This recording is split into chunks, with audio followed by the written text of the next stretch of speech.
AccessTalks, a series of seminars organised by postdoctoral and pre-doctoral members of the Transmedia Research Group. Transmedia Catalonia is a research group at Universitat Autònoma de Barcelona. A bold circular logo shaped like a purple speech bubble features the word access in large yellow letters and talks in bold white below it. Underneath it says, by Transmedia Catalonia in smaller white text. At the top, a simple white figure with outstretched arms inside a circle represents inclusivity and accessibility. AccessTalks, Seminar 4, The Accessibility Paradox, Navigating the Intersection of the EU AI Act and the European Accessibility Act. Welcome to our webinar, The Accessibility Paradox, Navigating the Intersection of the EU AI Act and EU Accessibility Act. It is my absolute pleasure to be chairing this session today, particularly as we celebrate Global Accessibility Awareness Day. So to introduce myself, my name is Sarah McDonough, and for a quick visual description, I'm a 34-year-old woman with medium length brown hair and brown eyes. I'm currently wearing my hair up and I have gold earrings, and I am calling in today from my apartment in Barcelona. Professionally, I'm a postdoctoral researcher within the Transmedia Catalonia research group at Universitat Autònoma de Barcelona. And I'm also a member of a project called ALFI, which I look forward to introducing you to in a little while. So this webinar is part of a series of webinars organized by the pre-doctoral and postdoctoral team of researchers at Transmedia Catalonia Research Group. It is also organized in collaboration with the 4C project and the ALFI project. To introduce you briefly to the 4C project, it's a Horizon Europe funded research project which analyzes successful AI applications to boost the capacities of European policymakers, the public, and industry. 4C aims to secure Europe's leading position in the global AI landscape by addressing future risks and opportunities. And we're really delighted to welcome Alessandros from the 4C project today to present their latest project results. As a sister initiative, we also have the ALFI project, which is funded under the same Horizon Europe call as 4C. And the ALFI project aims to promote trustworthy, transparent, responsible, and fair AI systems. And it delivers this through two interconnected tools. So firstly, we have AutoML, which is a technical tool for engineering ethical and human-centric AI models, and also the ETD Hub, which is a collaborative platform designed for democratic dialogue on AI ethics. And joining us today from the ALFI project are Daphne and Harris, who will discuss the evolving legal landscape of Europe related to the EU AI Act and the Accessibility Act, and also including the end user perspective. So quickly, in terms of the agenda today, we will open with an overview of the European regulatory landscape presented by Daphne from the ALFI project. In her presentation, When Inclusion Meets Prohibition, the Accessibility Paradox in EU AI Law, Daphne will examine the intersection of accessibility and AI through the lens of these two cornerstone regulations, the European Accessibility Act and the EU AI Act. And following this, then we will have Alessandros representing the 4C project, who will present civil society and AI governance, which will provide insights into AI frameworks from a civil society perspective. And then last but certainly not least, we have Harris, also from the ALFI project, who will offer an end user perspective and also reflect on the previous two sessions in his talk, The Road to Paradox, Hell May Be Paved with the Best Intentions. Afterwards, we will have plenty of time for discussion and questions in our dedicated session. And to ensure that we keep to time during this webinar, we'll hold all questions until the end. So if you do have a question that comes to mind, feel free to add it to the chat during the session. We'll be monitoring this throughout. And during also the Q&A session, you're very welcome to raise your hand, unmute yourself and ask a question directly to the panel. Okay, with that in mind, then I'd like to introduce our first speaker, Daphne Giacomacchi. She's a legal counsel based in Athens and a certified data protection officer specializing in EU digital regulation, AI governance, and data protection law. She holds a master's in European business law and is currently completing her MSc in law and information and communication technologies, where her research focuses on the regulatory challenges of emerging technologies. She serves as a legal counsel at DBC, where she supports compliance and governance across numerous EU-funded research and innovation projects, including the ALFI project. Her work includes advising on the lawful deployment of AI systems, data governance structures, and the management of sensitive and personal data, including health and other high-risk data categories within multidisciplinary research groups. So please, Daphne, the floor is yours. I will stop sharing my screen. Thank you, Sarah, for the introduction. Let me share my screen as well. Please let me know when you can see it and if you can see it. Yes, we can see it. Just put it in presentation mode and it should be perfect. I am trying. Okay, I think I did it. Okay, thank you very much. Okay, as Sarah said, I'm Daphne Giacomacchi. I am a legal counsel from DBC Diadikasia, which is a consultant company in Greece. I am a brunette 27-year-old woman sitting in my hotel room in Czech Republic, and I'm using this beautiful fake lounge behind me. So yes, I will try over the next 15 minutes to briefly make a brief introduction about the accessibility paradox. This is our own phrasing. It's actually going to be around the two legal frameworks that we're going to present, the EU AI Act and the European Accessibility Act. And we're going to actually discuss how this affects people with disabilities and how we can draw the line on what is permitted, what is prohibited, etc. So let me begin. Okay, let me present you the two laws side by side. First of all, we have the European Accessibility Act, or EAA.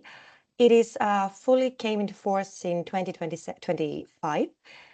Basically, it requires that all digital infrastructure and public services be inclusive for and accessible for people with disabilities.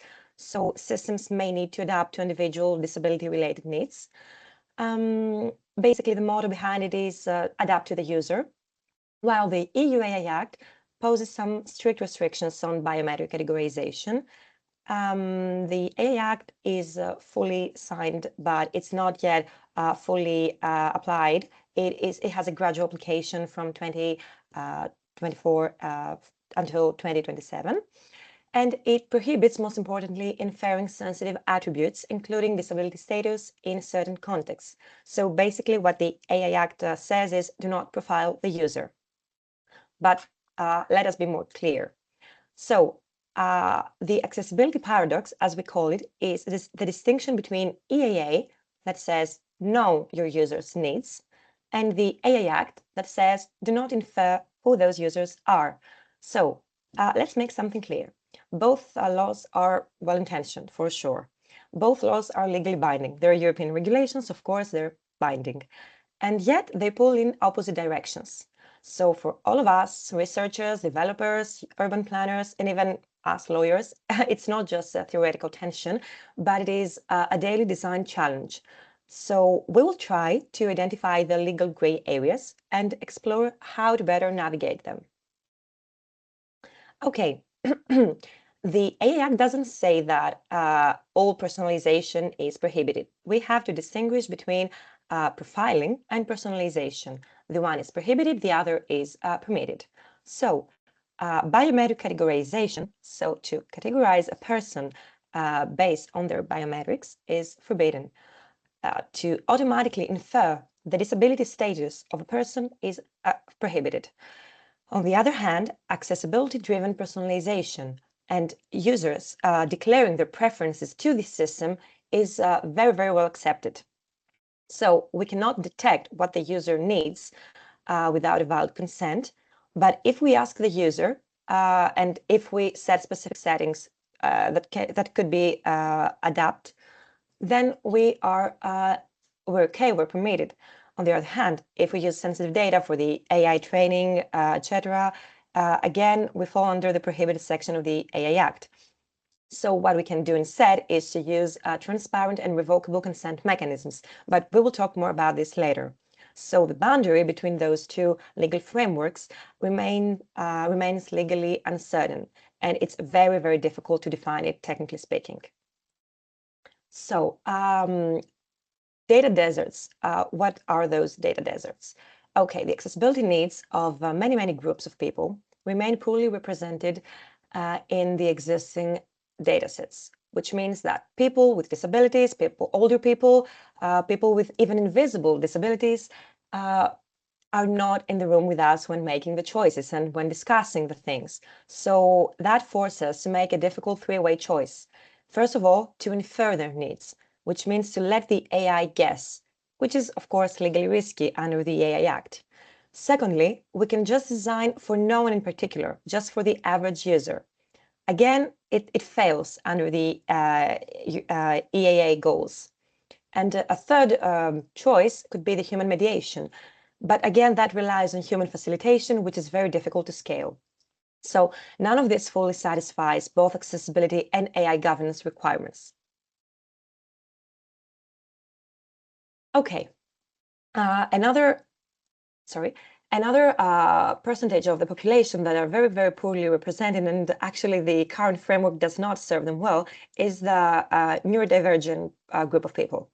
So current AI governance frameworks often assume a one-time consent model, but accessibility needs are not static. People with autism, ADHD, people with fluctuating needs, or just even an AI tool that works perfectly fine one day and does not work at all the other day can actually change our needs and preferences as well.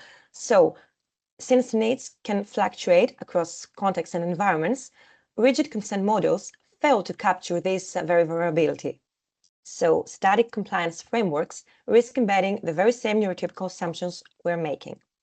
What we can do instead, we can make a constant model that would be dynamic and adaptable over time, granular and context specific, and revocable that could be easy to modify or withdraw.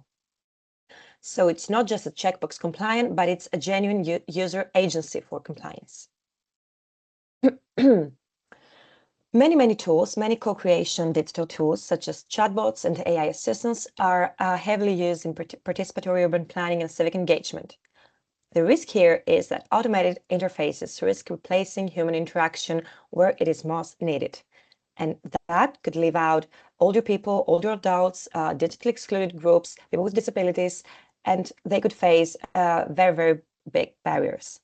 So efficiency-driven systems can undermine the human dimension of co-creation, and we end up making systems that cannot serve the population they're addressing very well. So accessibility by design means keeping meaningful human connection at the very center. Okay, and the question now is, how can we write rules, for peoples that are not in the room with us? Well, regulatory design is dominated by tech actors, large companies, legal experts, and not lived experience. So disability organizations and other kind of NGOs remain largely absent from AI governance discussions. So we end up reproducing the very exclusion these laws seek to prevent. What can we do instead? Towards a double compliance, let's call it. Both those laws, EAA and AI Act compliance, can coexist if accessibility and AI governance are designed together from the outset. So we can treat this legal tension as a design constraint and not as an obstacle. We can prioritize user-declared needs over the system detecting the needs of the people. We can use a consent that could be dynamic, granular, revocable, so as users could be able to update their preferences over time. We can keep human mediation as a primary pathway, not a fallback. And finally, we can co-design with disability and civil society organizations from the start. Let them in the table where the discussions are from the beginning and not after. So what to keep from these presentations? Both those laws are very well intentioned, and yet they're often in tension. Profiling versus personalization is not very, very clear, but it is very practically consequential, and we should say per case. Data deserts make us do difficult choices, infer, exclude, or even mediate. And consent must be always dynamic and granular to reflect neurodivergent needs. And most importantly, civil society must be at the table and not consulted afterwards where it's too late. So double compliance is possible if we treat the paradox as a design challenge and not just a tick box, a checkbox that we're going to fill. Okay, and where our project fits, where ALFI fits in this discussion, well, the ALFI project does not simply study this paradox, but is actively trying to navigate through it. We have two different components, the EDT Hub and the AutoML platform, that are in constant dialogue with each other. The Ethitech Dialogue Hub is a forum, a multidisciplinary forum bringing together citizens, policymakers, AI experts, legal experts, and other people from different backgrounds, and tries to shape policy recommendations for the European AI legal framework. It actually aims to bring civil society voices into regulatory deliberation and actively address this representation gap that we're discussing about. The implementation layer of ALFI, the platform, the AutoML platform, wants and tries to translate the outcomes into accessible AI tools. It uses multilingual, natural language, and speech-based accessibility, and it aims to generate AI models that respect the EU legal framework and are compliant by design. So ALFI could be considered as a model for double compliance, since users can express their own needs directly in their natural language. Well, eventually they will be able to, that's our goal, thus enabling user-led rather than system-inferred personalization. The platform aims to support a more balanced and representative data sets without inferring sensitive attributes of the users. We want to include civil society, so the EDT Hub is intended to involve citizens and other communities in AI governance from the beginning. And finally, those two components are in constant dialogue and give feedback to each other so as to ensure that policy and implementation evolve together over time. So, well, we know that ALFI is just a research project at this point, and it's not a finished solution, a finished answer to all this paradox, but I believe that it could be a very, very good model example for this double compliance. So I believe that this is this is what this day actually is all about and what it has to spotlight.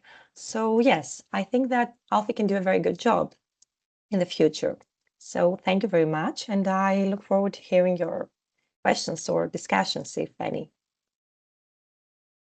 Thank you, Daphne, for your insightful presentation. I actually really appreciated how you reframed that compliance paradox into actually a design challenge. So seeing the tension between the two acts as an opportunity to think more creatively about achieving dual compliance, and also using the example of the ALFI project as an example of that.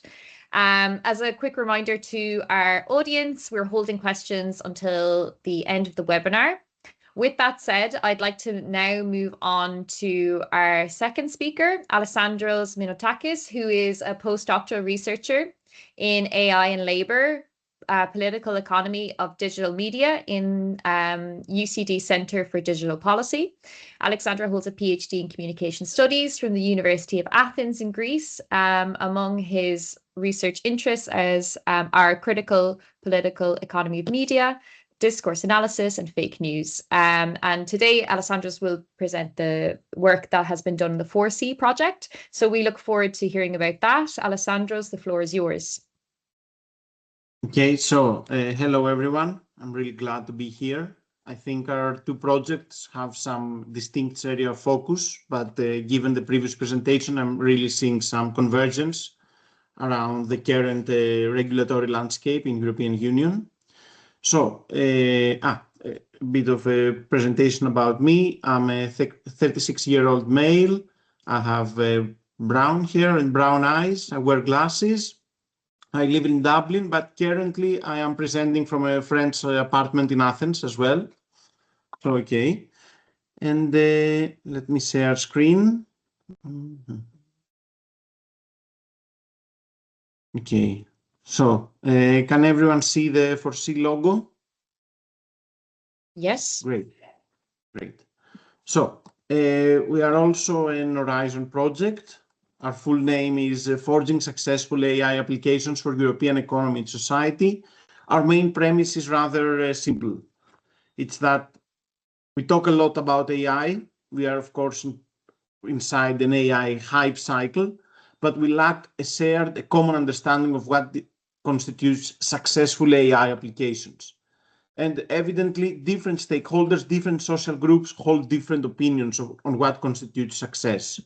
So, 4C is a research project that ultimately wants to contribute with specific policy recommendations, but we want to ground these recommendations on research about the perspectives and the different perceptions of success of different stakeholders, meaning, and so far we have engaged with institutional understanding of success, meaning what the EU means, what the OECD, what the United Nations mean, life world perspectives of success, which is what I will be presenting today, and media understanding of success, meaning what do social media users discuss about when talking about AI, what do news organizations feature, and so on.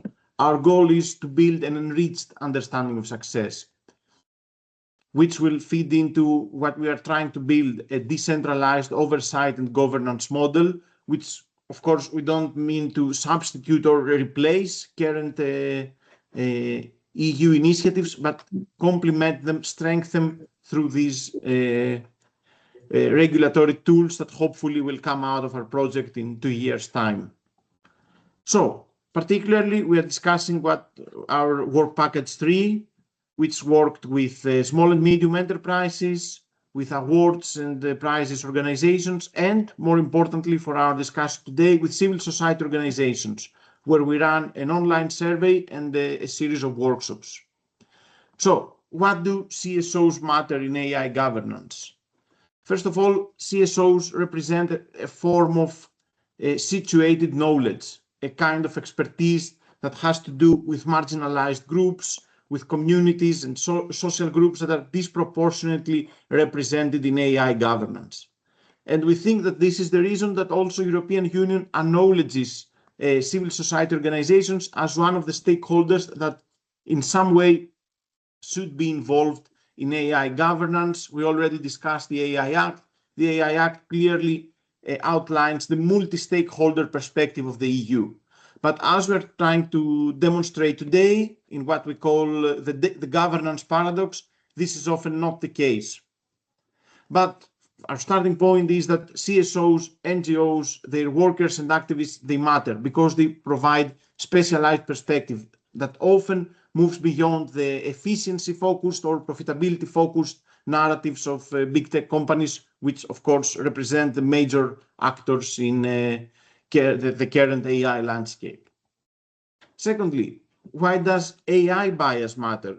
In present academic circles, we sometimes tend to treat AI bias as kind of a cliché, something that has been over-researched. We are now moving our projects and our published papers in different areas. But as AI is moving more and more into the public sphere, is moving into official administrative processes by public organizations, we need to keep discussing AI bias because it has the potential to reinforce structural oppression. Maybe you have heard the term about Meredith Broussard discussing edge cases. Edge cases meaning anything that AI treats as being beyond the average. And of course, this includes immigrants, people with low income, and people with disabilities who have a diverse physical, sensory, cognitive, or communication needs. So the way AI is designed and the way it's implemented, it has the potential to exacerbate discrimination against people with disabilities. And this is an observation as well by the New York City Bar Association that published a report last year, noting how the statistical nature of AI can lead to specific discriminatory outcomes regarding to disabled people. So AI bias still matters, and maybe it matters more than 2, 3, or 5 years ago, and CSOs matter. So first of all, I will try to be really brief, be conscious of the time. We ran an online survey with CSO workers and affiliated activists to see how they personally engage with AI. What do they think about AI bias and gender bias in particular? This is the point of divergent on our focus. And also we then try to discuss what is their actual activity. What do they do to mitigate the gender bias, to advocate for gender vulnerable groups?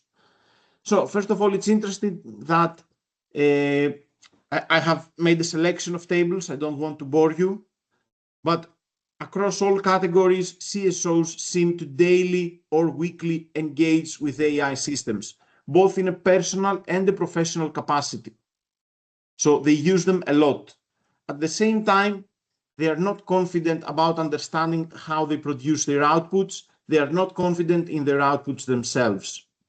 But of course, I think the way to interpret this is that the boom in the capabilities of generative AI has been noted by CSOs, which need to publish content. We need to have a steady daily stream of online content to advocate for particular causes. And this is how generative AI is already becoming a part of CSOs' daily reality.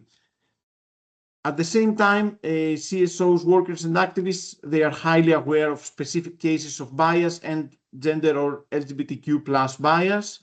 As we ran our workshops in Dublin, Berlin, and Budapest, it was clear that this kind of situated expertise I noticed earlier. So different CSOs, all of them had their own case studies they want to discuss of how AI is being used against the Pride Parade in Budapest, or how it's being used in social welfare systems, what are its discriminatory outcomes.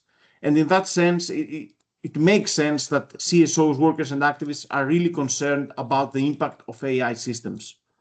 So this situated, we were able to see in practice how this situated expertise works. But this is another point of contradiction, let's say. CSOs are not able to engage in activity to collaborate with women's rights or LGBTQ rights organizations.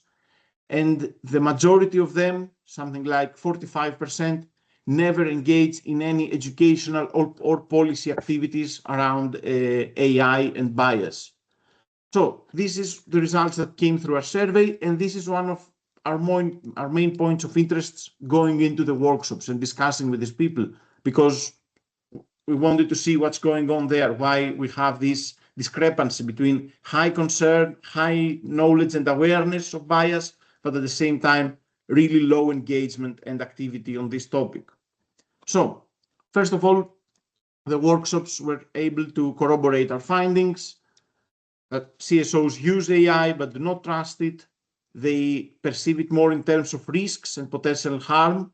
They acknowledge some benefits in terms of speed and efficiency, but this is not the main component, let's say, of their narrative. And instead, they listed some major concerns, and they mentioned the lack of funds and the lack of access to governance spaces as the two main reasons that drive their incapability to act. So they have limited trust in the EU AI governance capacity. The majority of the people we spoke with were not involved in any deliberation prior to the AI Act, in spite of their efforts. And at the same time, we see this global, let's say, crisis as more and more funds are siphoned away from CSOs and NGOs. So we think that this global shift partly explains this discrepancy, high concern but inability to act. And the more interesting part that came out is the way that social media algorithms specifically target CSOs' advocacy content, because they target it as political content, which is then marginalized itself and underrepresented in online social media platforms. So, in a way, our CSOs described as a situation where marginalized groups are doubly discriminated against. They are not represented within regulatory and deliberation spaces where big tech is overrepresented and market-driven priorities are prominent, and at the same time, they are underrepresented within the social media landscape. And this creates a certain dilemma for CSOs that we discussed. Should they advocate for marginalized groups and gender vulnerable groups by framing it as an apolitical activity? So saying that this is not a kind of political action, we are just discussing women's rights, we are just discussing LGBTQ people rights. Or should they try to contest algorithmically reduced visibility of their content? So this is the situation that they are placed right now. Nominally, they are acknowledged as a significant partner within EU regulatory spaces. They were aware of the specific mentions of CSOs in the AI Act, but in practice, they were really skeptical because they feel that they are being excluded. And these are some indicative quotes from our workshops, and I don't want to take more of your time, so I think this is where I should stop my presentation.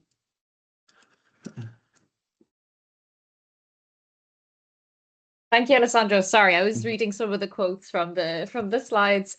Thank you very much for your presentation. I appreciated your insights on the reframing AI success, moving away from necessarily operational efficiency towards kind of broader benchmarks. And that really resonates with us within the accessibility space. So it gave certainly me a lot to think about, and I'm sure many of us have questions for you whenever it is time for questions. So with that said, I think we can move on to our final speaker, Haris. Last but not least, very happy and delighted to introduce Haris Shakiris. Haris is a project manager at Catalink Limited, which is a Cyprus-based SME that specializes in delivering cutting-edge AI solutions. He also holds a PhD in philosophy with a research focus on the intersection of scientific knowledge, epistemology, and democracy, which is very relevant to our discussions today. Currently, Haris is working alongside us on the Alfie project, and he joins our panel today to offer a vital and much needed perspective as a neurodiverse end user. So Haris, please, the floor is yours. Thank you very much, Sarah. Let me first introduce myself a bit more. I'm a Middle Eastern man in his 40s. With not that much hair and a bit of facial hair, wearing a white headset and presenting from my bedroom in Cyprus in front of a picture of the 9 phases of the moon. So I would like to begin again with what Sarah has introduced me with, which is the perspective of the neurodivergent or neurodiverse person. And to be honest, when I was first invited to talk about the neurodiverse person, my first reaction was, well, okay, I usually prefer to label myself as mental health patient, but I can be neurodivergent if you want. What do I mean by this? By this, I mean that perhaps or sometimes with mental illness, more so than with other forms of illness, words don't play that much role. For example, what I could have said in my description could have been that I appear calm to you, but actually I've taken my pills to be here with you, and I've got the associated stigma with that. And so, and also I would like to give you the message that behind every person who successfully perhaps or positively uses the word neurodivergent with it, and I say positively in the sense of using it as a word with a positive sign, like to be received positively, there's probably 2 or 3 people who would use the label of mental health, who would be somewhere for like plagued by, drug abuse or in mental health institutions and things like that. So, and I would not separate that much between the latter and the former. And that's why. Now, going into our topic about artificial intelligence, I would like to share some personal experiences. So, for example, the AI Act bans emotion detection or emotion identification software. It regards it as prohibited. For us, though, that's fine. That's all fine. But for a person who is bipolar like me, what I experienced, and this was mostly before I used AI, when you have to understand that when we have manic episodes or hypomanic episodes, which means when we feel a bit more active than normal, this can lead to maybe hallucinations. Maybe that's why the word hallucinations was taken for the AI, maybe not, it doesn't matter. The point is that we experience, or I experience things, and I have some very cherished experiences which are very real to me, which I cannot present to others because I would be stigmatized or I wouldn't be taken seriously. These include, experiences with, let's say, most people feel closer to the divine, and that's a common characteristic, and things like that. Now, imagine, and there have been examples of that, imagine a chatbot which everybody or all of us here use without thinking of it further. Imagine being in a hypomanic state where you think that you are special for whatever reason. For example, that you're the next Newton, or you're the next Aristotle, or you're the next Jesus Christ, or Buddha, or whatever.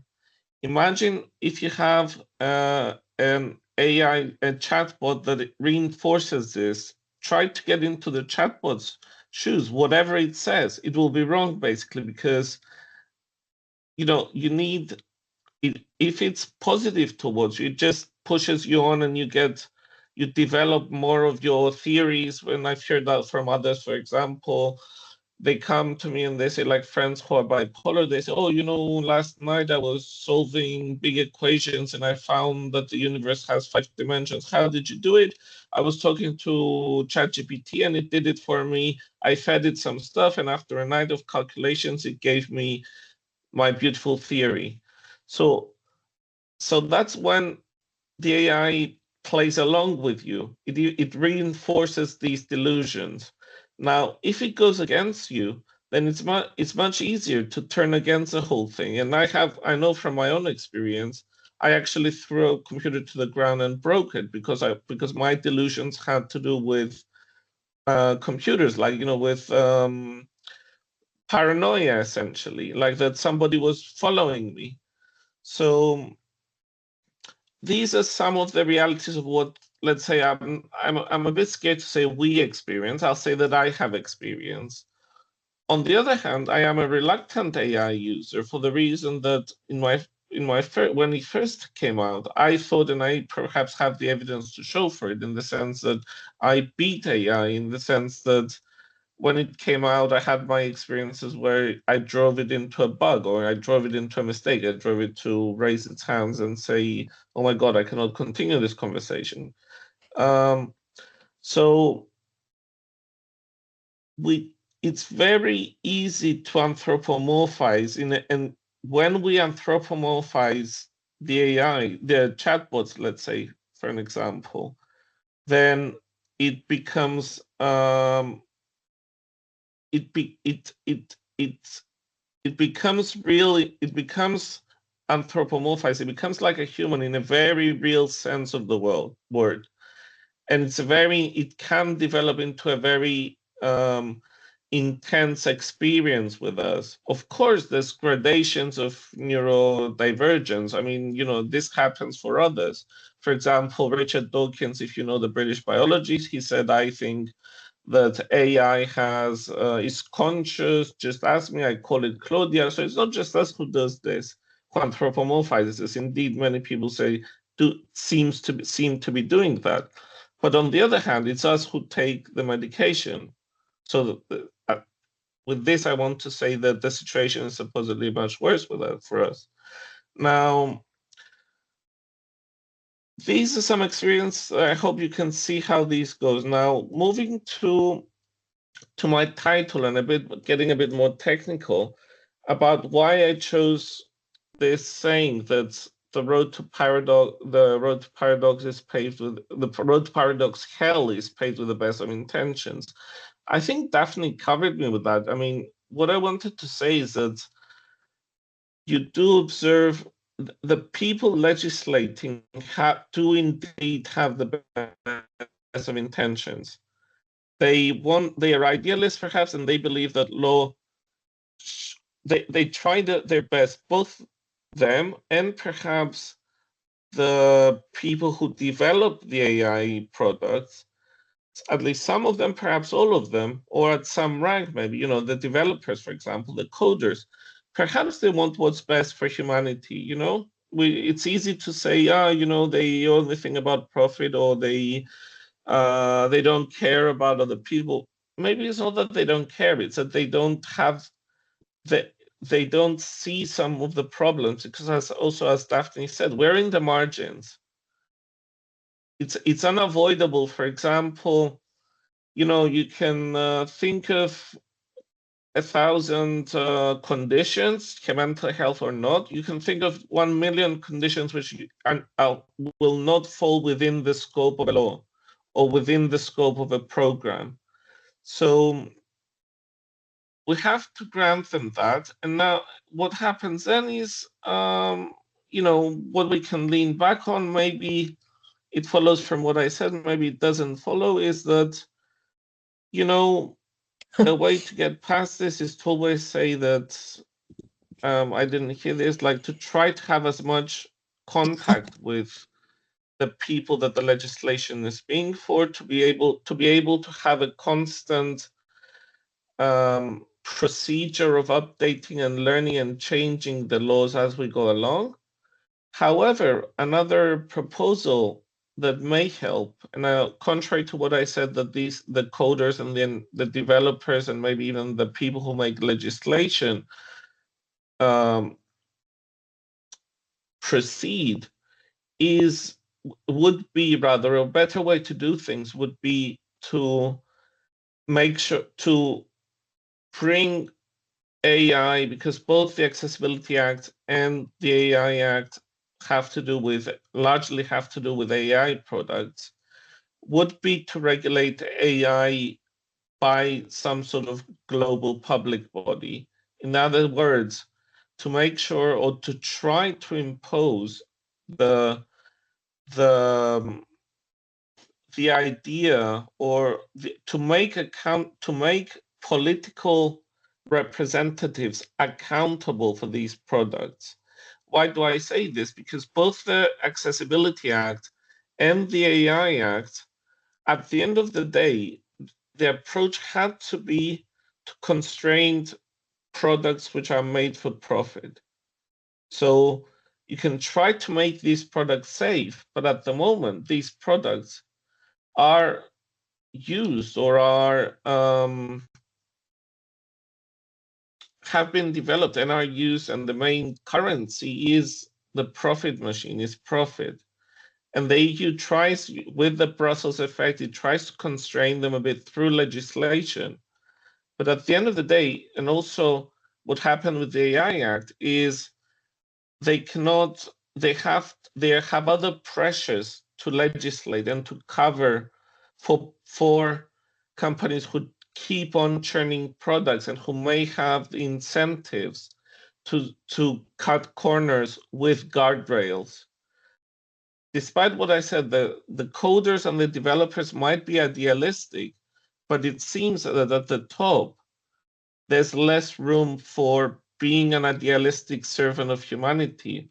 Or if there is, or if there isn't, let's say, for example, public pronouncement by big tech companies like Anthropic, or, they change who the good company is, changes with time. They try to serve, because that's also how you make money, by catering for the most people. But at the end of the day, if your point is to sell, then you will, on the one hand, try to find as big a public as possible, but you will not, in order to find as big a public as possible, you will still have to, it will be very hard for you, and it will be viewed as profit loss or as benefits loss to try to reach those people who fall outside the margins. And if you can get enormous profit by people who are in the middle, then why should you waste a lot of money or try to do difficult innovation, which might be technically difficult as well? Because if we ask, for example, AI technicians to cater for, to introduce a filter which detects whether a person is bipolar, for example, and they try to train an LLM to cater for the needs. As we said, that if it's a design matter, if it's a matter of design, then the technician might tell you, look, man, it's very difficult. I could do it for you, but it's very difficult. So then it becomes a political decision whether you're going to go ahead with this decision to cater for bipolars or not. It becomes something political, or it becomes something financial, which I tie to the political anyway. Like, can I make money out of this? So to go back to what my suggestion was, and I hope there is a thread running to get binding what I've said together, because I'm not sure I've chosen an accessibility event to talk about, to not make a PowerPoint, which I'm thinking it was a mistake. But anyway, it seems to me that the only way that you can ensure accountability and you can force the designer, the well-meaning developer as well, to design a product that caters for most citizens, or for most people who I take to be citizens, is to actually develop this project right away for citizens rather than consumers. So, and this will allow to tie in with slogans like that the UN, for example, promote, which is nobody to plan for us without us, to allow people who have these quasi-citizens, to allow them to participate in the boards, to participate in the development of these products, where they wouldn't be products, they would be goods now. I think that would be the way out, and because otherwise we'll be led to hell, because, and to paradoxes, because somebody will be trying to protect one thing, the other will be seeing another thing, another aspect of the product, another aspect for the product, have different priorities, well-meaning yet, but different priorities, different publics in mind, and then we're led to people falling through the net. And with that, I would like to thank you, I guess, and we're looking forward to discussion. Thanks. Thanks, Harris, for your talk. I really appreciated your free framing at the end in terms of considering building systems for, rather than products for consumers, to actually goods for citizens. I think a lot of the time we talk about AI law and governance in the abstract, and I think you really illustrated how these frameworks and these systems actually directly impact real people. So thank you very much, and also well done for doing it without any slides. I was very impressed. Okay, with that said, then we have a few minutes for questions from the audience. Now you can paste your questions in the chat or raise your hand and unmute yourself. So please, I will open it up to questions now.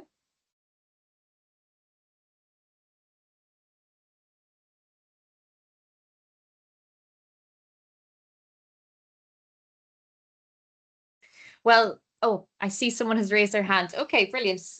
Sonia, please. Yeah, hi.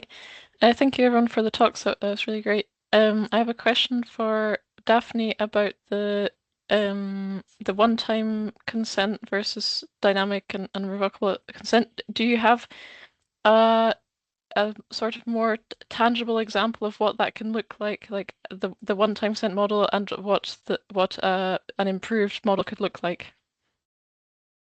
Thank you. That is a very nice question, and actually, it doesn't have a very easy answer, technically speaking.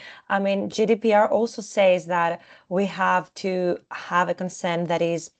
It doesn't say the word dynamic, but it is implied. And also, as lawyers always say, that a consent shouldn't be broad, shouldn't be static. It always should be dynamic and, if possible, updated. And also, the data subjects have the right from the GDPR to revoke the consent, to withdraw the consent if necessary. So basically, I said what the GDPR also requires us to do. Well, technically speaking, I believe I'm not at the best place to respond what technical partners, technical people should do, but I would suggest that there is a system, that there be a system that either periodically asks you to reconsent, to give your consent, or that the procedure that based on which you can update your consent is very easy or very fast forward, and everyone could do it again and again if they have a change of preferences, or a change of needs. So I guess that I can say it very easily, but technically I don't know if that is too easy to do. But I believe that we should be able to find a way and to make it done, because it's very important. I mean, even for myself, when I order a product or something, I don't want to have something established forever. I want to be able to re-give my consent if needed. So yes, I suppose. Thank you. Harris, you've raised your hand. Yeah, I mean, this dynamic consent or static consent would be very important for a person who's bipolar, because we don't have, speaking about myself, there are times where I would say yes because I feel normally. There are times when I would say yes where I'm like, don't stop me now, the Queen song, if you know the Don't Stop Me Now, the song. So please don't stop me. So I would definitely give my consent. And there are times when I know that I'm going towards a manic phase, and I would say definitely I wouldn't give my consent, because I know I can still tell that it's going to be dangerous for me if I continue. So, or even I take it even further, which I don't always agree with this position. It might even be good to try, if I trust somebody, to have them consent on my part, or revoke that consent when they see again that if I've given them my approval, if I've given them my if I let them do it, to give my consent or revoke my consent on my part, because they see that it might get dangerous for me. So I think, at least for people have the same experience for me, a dynamic consent would serve us a lot better than, like, it's useless. Like, you think of different characters as different persons almost. So yeah. Thank you, Harris, and thank you, Daphne and Sonia. Any other questions from the audience? Yes, Yanis. Hello, everybody. Thanks for your talks. They were all great. I'm Yannis Markongelos. I'm a computer scientist from Edgehill University in Liverpool, UK. I'm 44. I've got, I used to have black hair and facial hair. It's now all turning gray. I wear glasses, and I'm watching from my office in the university on campus. So I've got a question for Alexandros. It's not really a question. It's more like an ask for Alexandros to share his view on what we are doing in Alfie, where I'm part of as a consortium member. Alexandros, you have presented statistics based on surveys, on analysis, on workshops that highlight AI bias, and also the fact that all these technologies are not that open to wide audiences. So I would like to ask for your view, because in our project we are trying to build a system that helps in mitigating this bias and is trying to make these technologies more accessible as much as possible to audiences and special audiences of certain characteristics. So from your analysis, how would you think of such a system? What do you think a system like this, or the world's approach to these technologies should be, so that they are more fair, more open, and accessible? Thanks very much. Okay, thank you very much for a tough question like this. Sorry, I didn't mean to. No, it's okay. So far, what we have been doing a lot of stuff. What I am working on is, among others, to discuss AI bias with CSOs. This is what I have presented so far, but also to discuss bias with small and medium enterprises within the EU developing AI systems themselves. And based on your question now, I'm thinking that maybe I chose the wrong report to present. Maybe from the start, I should have shifted to this one. So I will give an answer mostly based on our work with the SMEs, because we inquired about bias and they were quite knowledgeable. I would say the main gap in their understanding that I would mention, that I don't know if this applies to you, but that would be my suggestion, is that they have a kind of narrow understanding of bias as something that only pertains to datasets. So we encountered this narrative a lot, that bias is a huge issue. We want to build fair and inclusive AI systems, and that means developing a number of, let's say, technical strategies to address biased datasets, which is interesting and of course is important, and the literature indicates that datasets are a major origin of bias. But my suggestion would be to broaden our, to not focus solely on datasets. So we need to discuss more about the setting of implementation.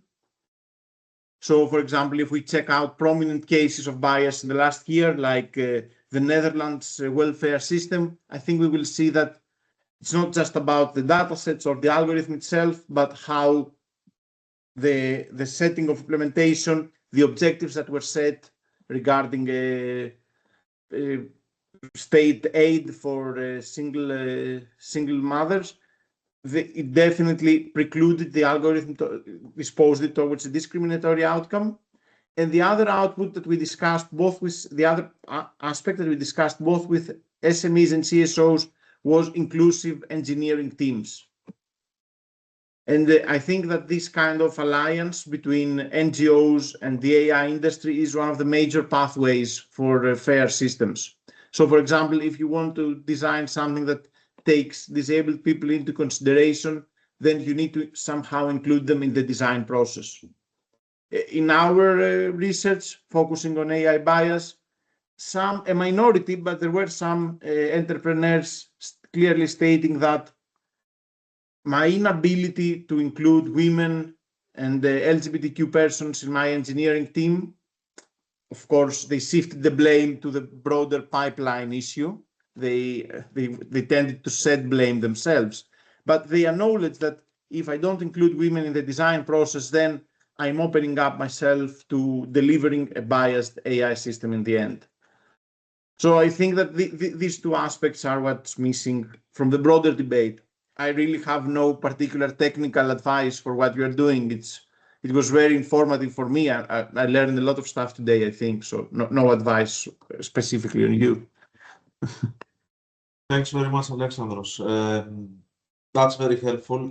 It matches the project design in a sense, because ALFI is a two-stage project where we've got stage one being a discussion forum. That our vision with this was very close to what you just said.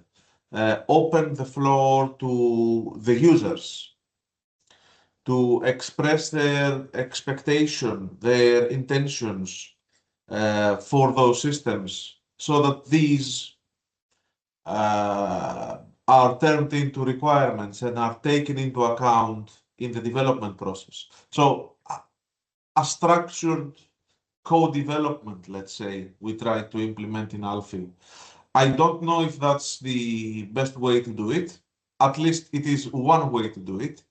And your answer for me confirmed that we are moving the right way, or at least your conclusions, your data, your surveys point towards the same way. Thank you very much.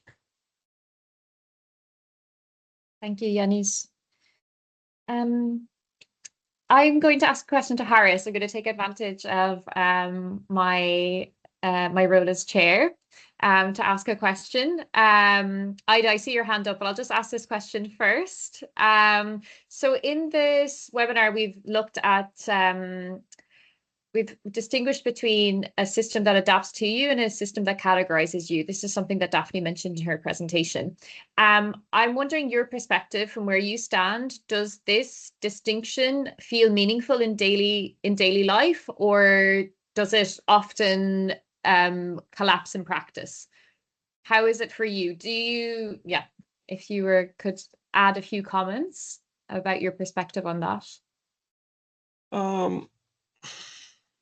To be honest, the only answer I can give stems from my whole life history, in the sense that I am wary against private companies and being paranoid about my data being collected, you know, the standard paranoia that probably many people share. But I would trust more like an entity like a health system, right? So for me, what would distinguish between the two is who's doing it.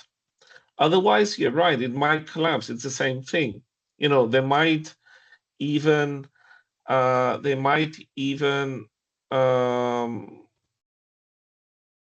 yeah, as I said, it may be exactly the same thing. Like they might even want to help me to cater to my needs. It's just that I guess what I would say is like, why should, you know, do I trust Facebook to cater for my needs? And I think that might be an answer that's, you know, that changes from person to person, you know, from their experiences. That's why I insisted. And of course, somebody could flip my position. Somebody who's been persecuted by state actors might say, no, I don't trust states. And they might have good reason, of course, you know, for whatever, you know, whatever reasons that life might bring up to you. So, yeah, I'd leave it at that because I would start repeating myself. You know, no, as I said. Brilliant answer. Yeah, no, I agree with you. I agree with you. It depends on who's collecting that information and for what purpose, right? Yeah, as I said, it might be, you know, because, you know, due to my wider, let's say, philosophical nominalism, I don't, sometimes words can change according to me. You know, they can have different words can have different names and mean the same thing, or the other way around. Like words can mean different things and have the same name, let's say, this be labeled. So that's why it doesn't, you know, it's sort of neurodivergent versus mental health or something. Like at the end of the day, it might be the question of whether it's not a question of semantics. You know, it's a question of it might be a question of history, of historical semantics. It might be a question of politics, even, or political philosophy, or wider, wider views, let's say. Yes. Okay. Brilliant. Thank you, Harris. Ida, You're welcome. you have your hand raised. Yes, thank you, Sarah. May you hear me? Yes. Well, thank you very much for your presentations. I really enjoyed them. I am a white woman with brown hair. I'm wearing glasses and a pink jacket. I have one question for Daphne and one question for Alexandros. So, Sarah, should I just ask both questions and so far, yes? Yes, I think that should be fine. So for Daphne, my question is about the gray zone that you discussed between, profiling and personalization. In your opinion, what criteria should distinguish an accessibility adaptation that, of course, empowers users independently of their profile from their biometric profiling? That, of course, as you mentioned, should be restricted or prohibited. And where should we draw the line? Yeah, that's a question.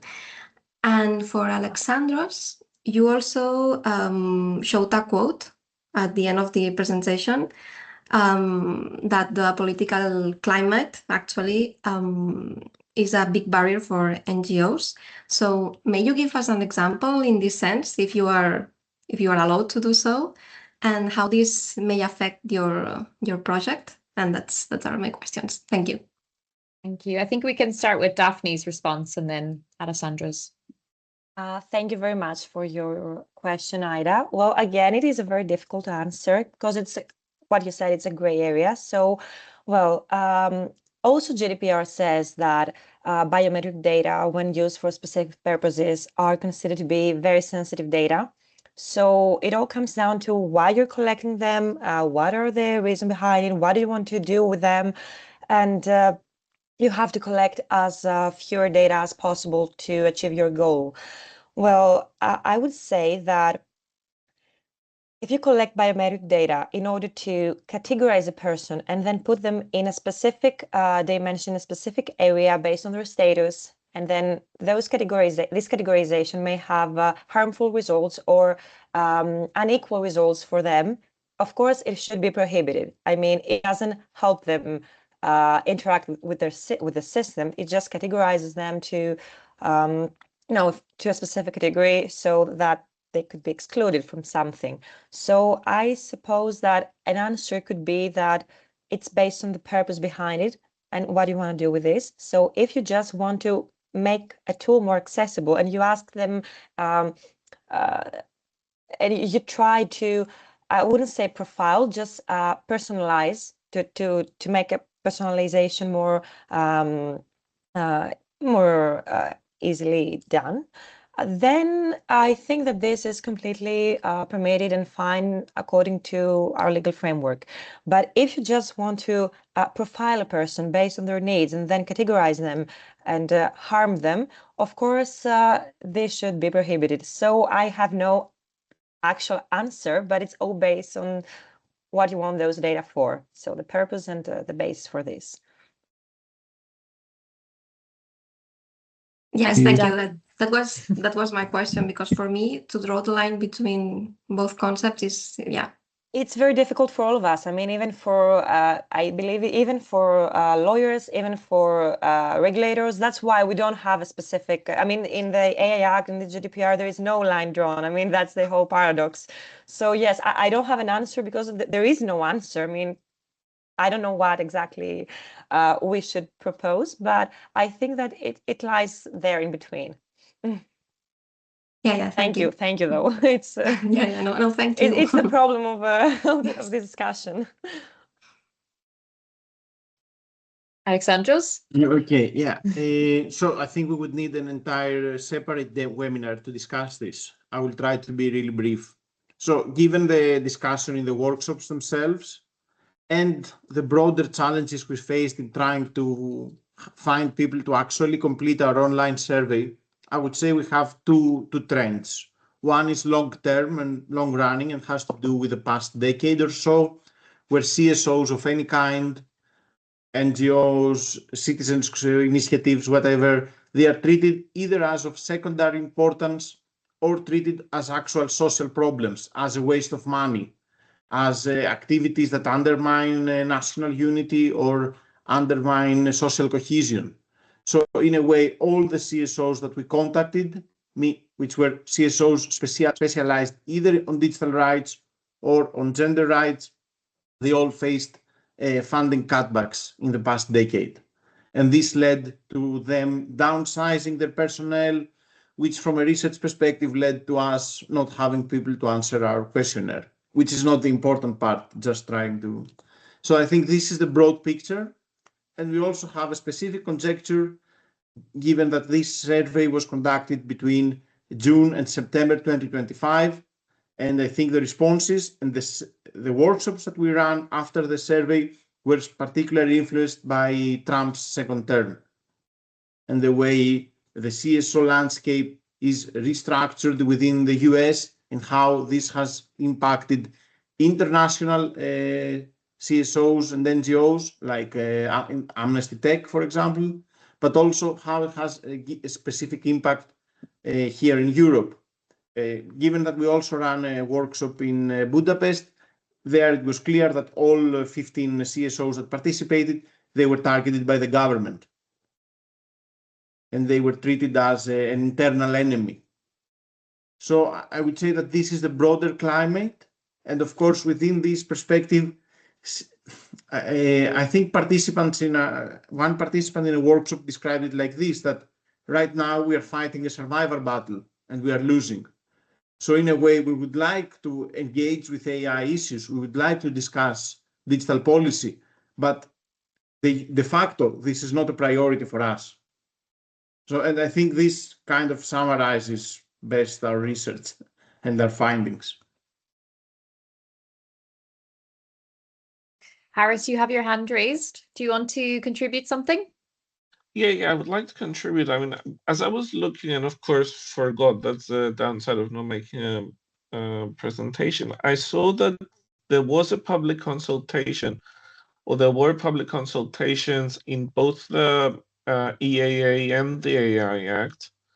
In the EAA, there was, it's separated into individuals and organizations, and out of 680 or something participants, 4% were people who reported mental health difficulties and 2% with cognitive difficulties. And in the AI Act, it was mostly organizations that I found data for, but one of the few organizations I found out of the 304 or something organizations, there were 7 which pertained directly to mental health, not so much the word neurodivergence, but mental health. And one of them represented like 50% of EU's psychologists, which I guess might be something. Of course, as Alexandros pointed out, it might just be, or sort of indirectly maybe pointed out, it might just be window dressing, or it's nowhere near enough. The problem then becomes, as Daphne said, and as I tried to say also with my title, is how do we assign bad faith to these actors who are legislating or who are trying to navigating these waters, or do we trust that they're doing their best and we try to help them and engage with them? And again, this might not be an easy question to answer, because at the end of the day, we might become one of them, or we might want to become one of them, like to be on the table where these things are discussed, because of our idealism and ending up repeating. So, there might be these tensions again, also personal. Yeah, that's what I wanted to say. Thanks, Harris. I don't know if anyone else from the panel has any comments on that. Yeah, Daphne.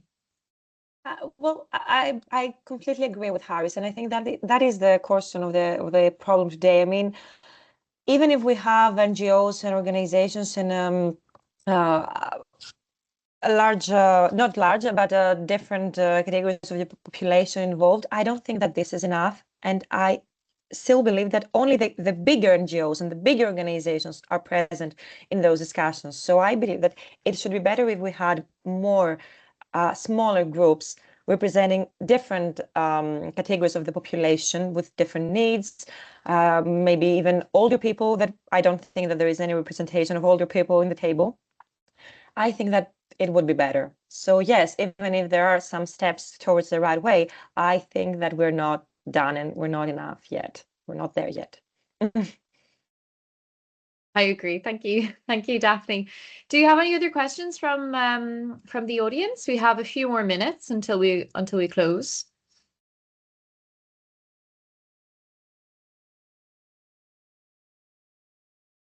Yes, Rianne, please. Hello, everyone. Can you hear me? Yes, we can. Yes. Hello, everyone. Thanks for your presentations. I have a question for Alessandros. So you mentioned that technically we cannot trust the AI tools because they are untrustable, kind of. And also they have limited trust in EU's governance capacity. So is that so? If they are not untrustable, and also the companies or technologies partners or companies, they cannot trust on these people, on this, sorry, I'm asking the question very badly. If they cannot trust the governors, the rule governors, and as well as the AI's technologies, so what should be the vision of double compliance? If you get my point, I don't know. I asked that very badly. I'm sorry. Sorry, Alessandros, go. No, go ahead. No, I just wanted to clarify Rianne's question. Is it the marginalized groups? Yes. Yes. Okay. Yes. So the marginalized groups that they do not trust the AI Yes, tools. Is that what you exactly. mean? Okay. Yes.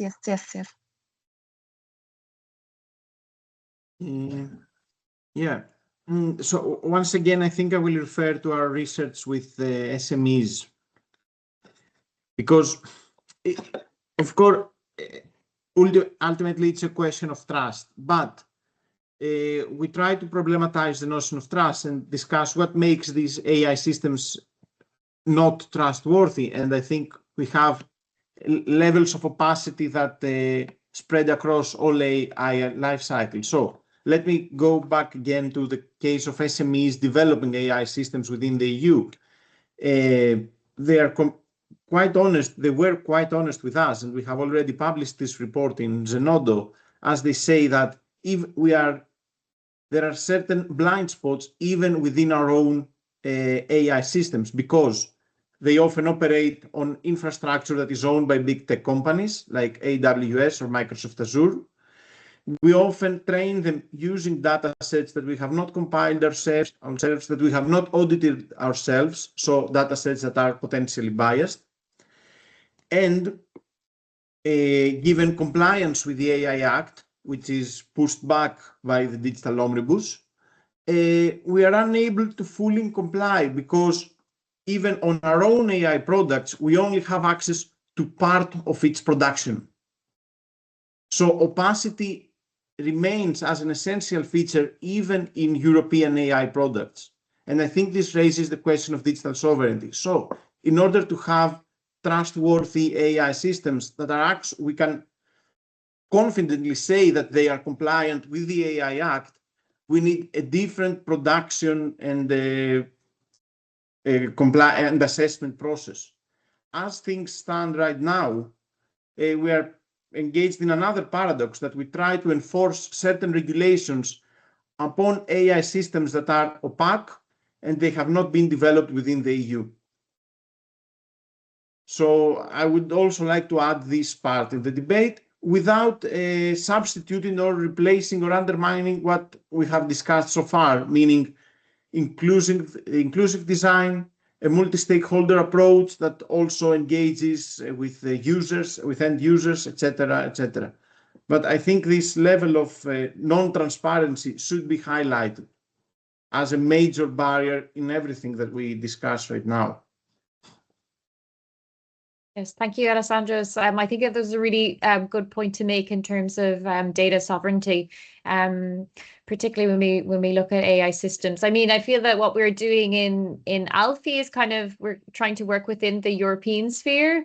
But yeah, so this is something that is incredibly important when it comes to developing AI technologies and solutions. I don't know if anyone else in the panel wants to add a point on that. No, okay. Well, I think that we are out of time. So I'm just going to share my slides again quickly to ask you all if you can to complete a questionnaire. If you can see my slides, I hope you can. Can you confirm?